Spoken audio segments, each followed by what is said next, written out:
ಬಾಲಕಿಯ ಮೇಲೆ ಸಾಮೂಹಿಕ ಅತ್ಯಾಚಾರವೆಸಗಿ ಆಕೆಯನ್ನ ಕತ್ತು ಹಿಸುಕಿ ಕೊಲೆ ಮಾಡಿದ ಅಪರಾಧಿಗಳ ಶಿಕ್ಷೆಯ ಪ್ರಮಾಣ ಕಡಿಮೆ ಮಾಡಿದೆಯಾದಲ್ಲಿ ಅಂತಹ ಕೃತ್ಯಗಳನ್ನು ಪ್ರೋತ್ಸಾಹಿಸಿದಂತಾಗಲಿದ್ದು ಸಮಾಜಕ್ಕೆ ತಪ್ಪು ಸಂದೇಶ ರವಾನೆಯಾಗಲಿದೆ ಎಂದು ಅಭಿಪ್ರಾಯಪಟ್ಟ ಹೈಕೋರ್ಟ್ 3 ಅಪರಾಧಿಗಳ ಗಲ್ಲು ಶಿಕ್ಷೆಯನ್ನು ದೃಢೀಕರಿಸಿ ಆದೇಶಿಸಿದೆ.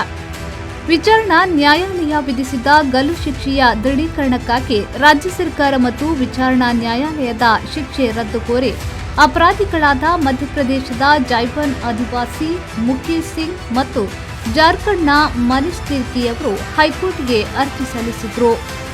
ಇದರ ವಿಚಾರಣೆ ನಡೆಸಿದ ನ್ಯಾಯಮೂರ್ತಿ ಎಚ್.ಪಿ. ಸಂದೇಶ್ ಮತ್ತು ನ್ಯಾಯಮೂರ್ತಿ ವೆಂಕಟೇಶ್ ಡಿ ನಾಯ್ಕ್ ಅವರಿದ್ದ ನ್ಯಾಯಪೀಠ ವಿಚಾರಣಾ ನ್ಯಾಯಾಲಯ ವಿಧಿಸಿರುವ ಗಲ್ಲು ಶಿಕ್ಷೆಯನ್ನ ಕಾಯಂಗೊಳಿಸಿದೆ.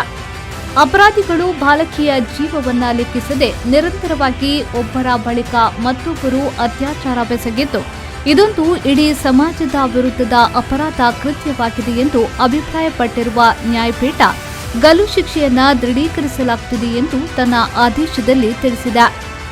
ಸಂತ್ರಸ್ತೆ 7.5 ವರ್ಷದವಳಾಗಿದ್ದು ಆರೋಪಿಗಳ ಮೇಲೆ ನಂಬಿಕೆ ಇಟ್ಟಿದ್ಲು. ಅದೇ ಕಾರಣದಿಂದ ಆಕೆಗೆ ತಿಂಡಿ ಕೊಡಿಸುವ ನೆಪದಲ್ಲಿ ಕರೆದು ಆಕೆಯ ಜೀವವನ್ನ ಲೆಕ್ಕಿಸದೆ ತಮ್ಮ ಕಾಮತೃಷಿಯನ್ನ ತೀರಿಸಿಕೊಂಡಿದ್ದಾರೆ. ಸಾಕ್ಷಿನಾಶ ಮಾಡುವ ಉದ್ದೇಶದಿಂದ ಸಂತ್ರಸ್ತೆಯ ಮೃತದೇಹವನ್ನ ಚರಂಡಿಗೆ ಎಸೆದಿದ್ದಾರೆ.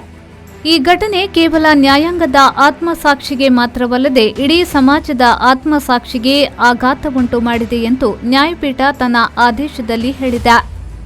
ವಿಚಾರಣಾ ನ್ಯಾಯಾಲಯವು ಅಪರಾಧಿಗಳಿಗೆ ಗಲ್ಲು ಶಿಕ್ಷೆ ಹಾಗೂ ತಲಾ 40,000 ರೂಪಾಯಿ ದಂಡ ವಿಧಿಸಿ ಆದೇಶಿಸಿತ್ತು. ಈ ಆದೇಶವನ್ನು ಪ್ರಶ್ನಿಸಿ ಆರೋಪಿಗಳು ಹೈಕೋರ್ಟ್ಗೆ ಅರ್ಜಿಯನ್ನ ಸಲ್ಲಿಸಿದ್ರು.